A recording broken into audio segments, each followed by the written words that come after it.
Bonjour, on se retrouve pour une nouvelle vidéo. Il sera question aujourd'hui d'un boîtier qui porte le nom de MIDI-Volts Desktop. Donc imaginez tout simplement pouvoir jouer des accords avec votre synthétiseur monophonique, ou plutôt monodique, c'est-à-dire qu'il ne peut jouer qu'une seule note à la fois.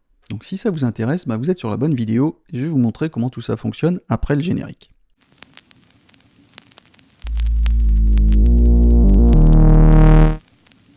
Il était une fois un inventeur américain qui a créé une petite entreprise qui s'appelle Space Brain Circuits. Donc cet inventeur se nomme Austin, avec qui j'ai pris contact il y a quelques semaines, car j'avais vu en fait une de ses vidéos montrant qu'il était possible de jouer des accords avec un Moog Grand Mother. Et là, je suis resté bouche bée. Je me suis dit, c'est pas possible, c'est un fake, mais non, en fait, ça fonctionne vraiment. Donc, comme vous pouvez l'imaginer, il fallait que je comprenne comment tout ça était possible. Donc je me suis procuré ce boîtier afin de le tester et partager avec vous en fait cette découverte qui va probablement susciter votre curiosité et peut-être vous donner envie de l'acheter. Donc il est vendu au prix de 175 €, il est disponible sur sa page Etsy, à l'adresse que j'indiquerai dans la description de la vidéo.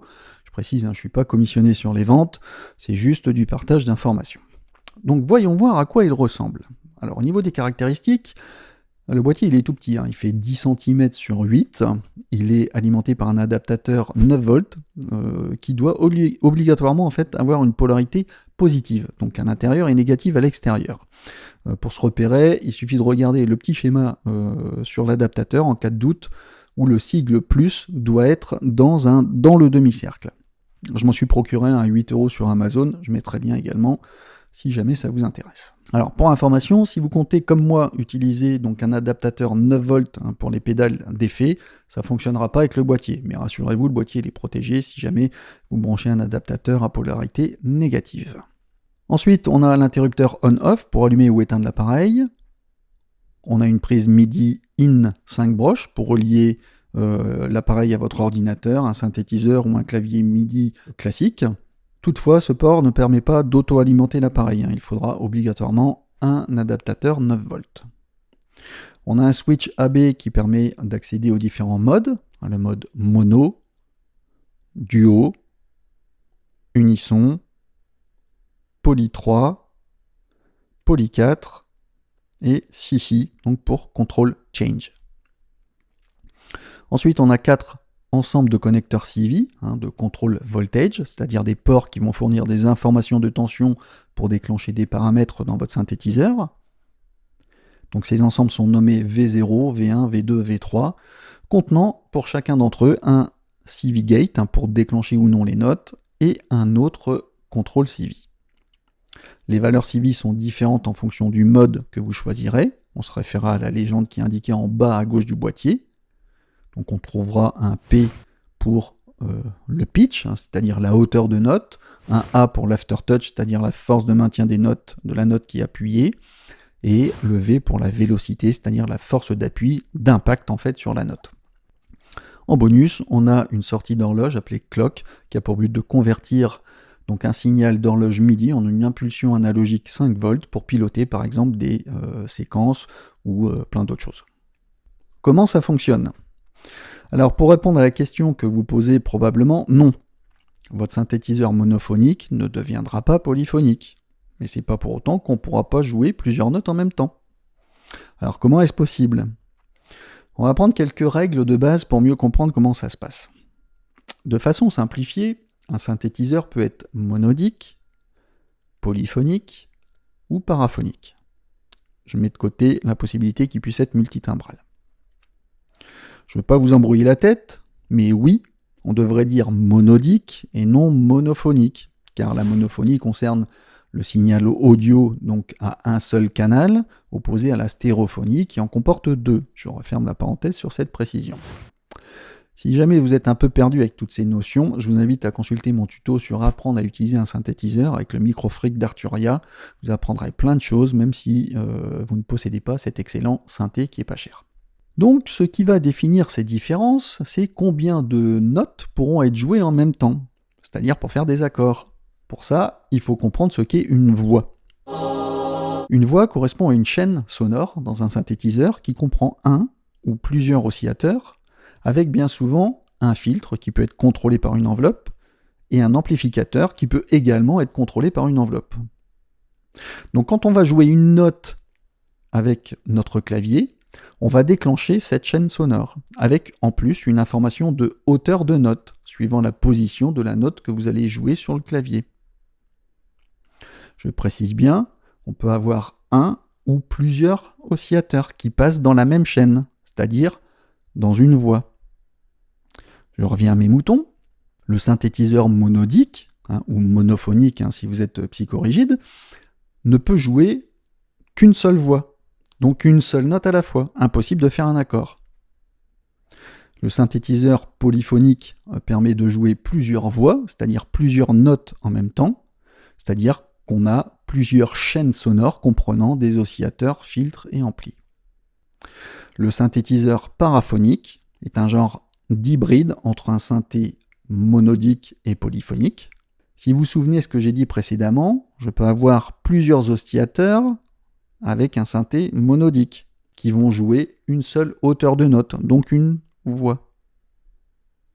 En mode paraphonique, chaque oscillateur du synthé pourra utiliser sa propre hauteur de note, mais en passant dans une seule voix, c'est-à-dire la même chaîne sonore de filtres s'il y en a un et d'amplificateurs. Et qu'est-ce que notre boîtier MIDI-Volts vient faire là-dedans ? Eh bien, le MIDI-Volts est un convertisseur MIDI vers CV pour créer des tensions qui peut donc être utilisé avec des synthétiseurs ou des modules Eurorack qui ont au moins une entrée pitch CV pour gérer les hauteurs de notes. Si je prends un exemple avec mon Moog Grand Moser qui est monodique, j'ai deux oscillateurs, j'ai un LFO qui peut jouer le rôle d'un troisième oscillateur, j'ai donc trois pitch CV que je peux brancher dans mon boîtier. Techniquement, le procédé est le suivant, le MIDI-Volts duplique la hauteur lorsqu'on appuie sur une note, et en appuyant sur d'autres notes, le MIDI-Volts va attribuer des tensions CV séparées aux différents oscillateurs, permettant ainsi de créer plusieurs notes. Et c'est en ça que ce boîtier est magique. On obtiendra donc des performances comme celles d'un synthétiseur polyphonique, alors que techniquement, on est dans une configuration paraphonique, car les oscillateurs, bien qu'ils aient des hauteurs différentes, ils partagent la même enveloppe de filtres et d'amplitude, c'est-à-dire la même voix. Alors comment utiliser le MIDI-Volt maintenant ? La première chose, qui semble évidente, mais je le rappelle, il vous faut un synthétiseur ou un système modulaire muni de connexion pitch-CV pour pouvoir dupliquer les hauteurs. Prenons l'exemple avec le Moog Grand Moser. On va ensuite relier les pitchs des oscillateurs vers les connexions CV du MIDI-Volts. On prendra le CV du V0 pour aller dans le pitch in de l'oscillateur 1 du Moog Grand Moser. Le CV du V1 vers le pitch in de l'oscillateur 2 du Grand Moser. Je vais brancher le gate du V0 dans l'entrée CV trigger in de l'enveloppe du VCA du Grand Moser. Pourquoi ? Parce que si je ne déclenche pas le VCA, c'est-à-dire l'amplitude, seuls les signaux CV des pitchs seront envoyés et on n'entendra rien, il n'y aura pas de son. Pour le Grand Moser, on peut utiliser notre LFO également comme un oscillateur audible. Donc je vais relier le CV du V2 dans le rate in dans la section de modulation du Grand Moser. Je vais relier ensuite la sortie wave de la section de modulation vers l'entrée noise, le noise in du mixeur pour récupérer le signal audio. Je vais donc monter le volume du rotatif noise dans la section mixeur. Concernant les tensions, sachez que le pitch CV augmente de 0,083 volts par note.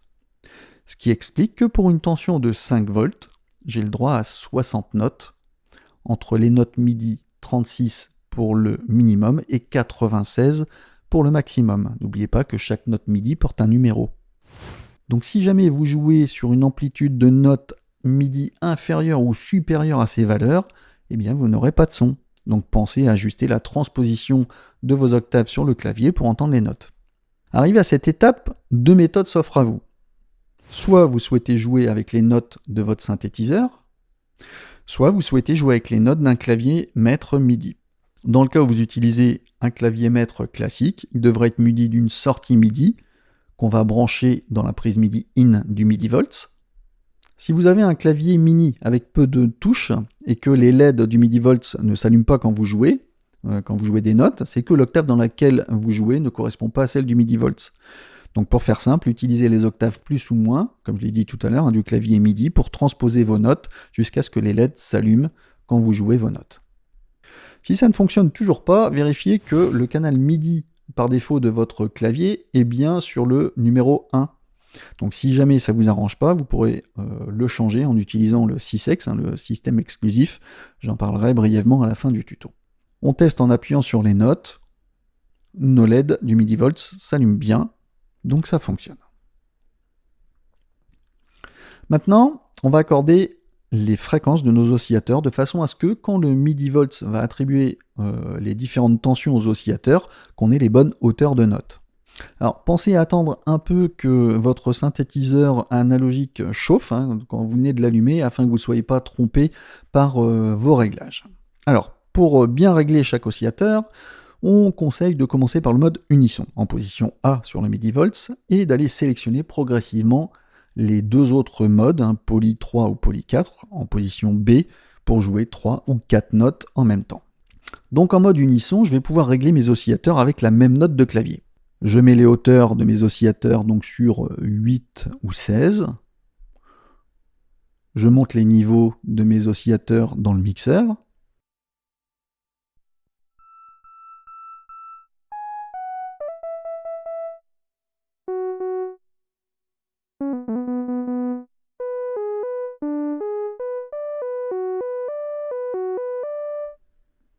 Je vérifie que mon filtre est complètement ouvert, donc complètement sur la droite, pour entendre toutes les fréquences des oscillateurs.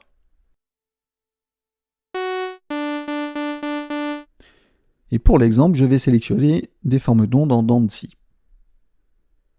Je repère la hauteur de mon oscillateur 1. Je vais ajuster la fréquence de l'oscillateur 2, qui devra correspondre à celle de l'oscillateur 1.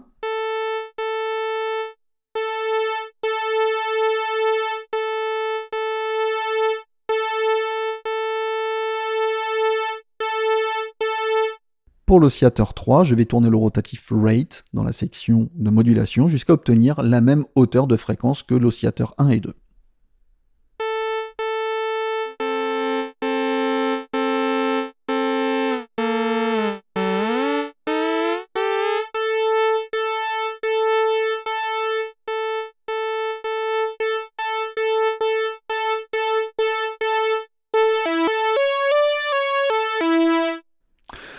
Maintenant, je me mets en mode poly 3 en basculant l'interrupteur sur B et je vais jouer des accords avec 3 notes. On teste.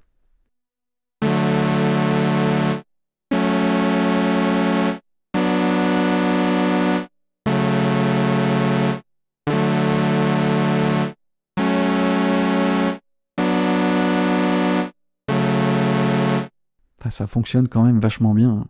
Ça fait bizarre de faire des accords avec un grand Moser. Vous allez me dire, maintenant, le poly 4, on fait comment ? Eh bien, dans le principe, il faudrait un synthé qui propose 4 oscillateurs pour pouvoir jouer avec 4 notes. Le Moog Grand Moser n'en propose que 3. Mais rien ne vous empêche d'utiliser un quatrième oscillateur issu d'un autre synthétiseur, comme un Moog D-Fame, un Moser 32 ou un Eurorack, qu'on pourrait connecter au V3 CV du MIDI-Volt et au V3 Gate pour récupérer les informations de notes. Ainsi, les 3 premiers oscillateurs passeraient par le Moog Grand Moser et le quatrième par l'autre synthétiseur pour créer en fait une sorte de synthé poly hybride issu de synthé mono. Alors deuxième méthode, si vous voulez jouer directement avec les notes du synthétiseur, il faudra le mettre en mode local off. Alors qu'est-ce que ça veut dire ? Sans vouloir rentrer dans des explications compliquées, le mode local peut être activé donc sur on ou désactivé sur off pour tout simplement couper la liaison entre le clavier du synthétiseur et le générateur de son.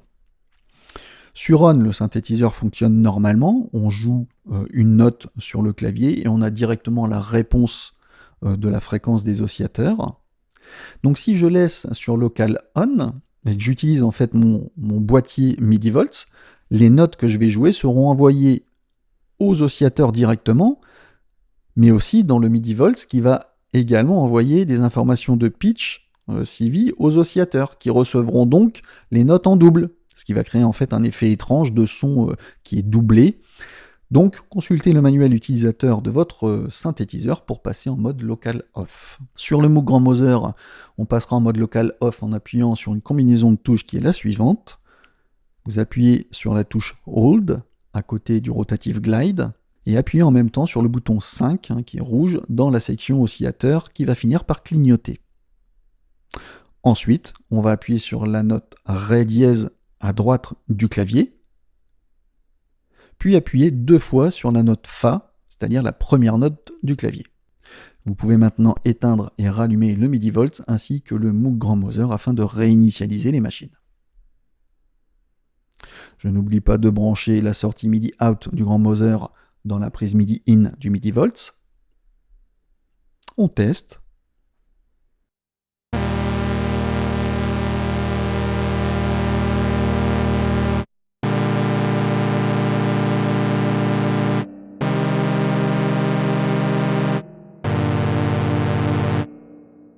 Ça fonctionne.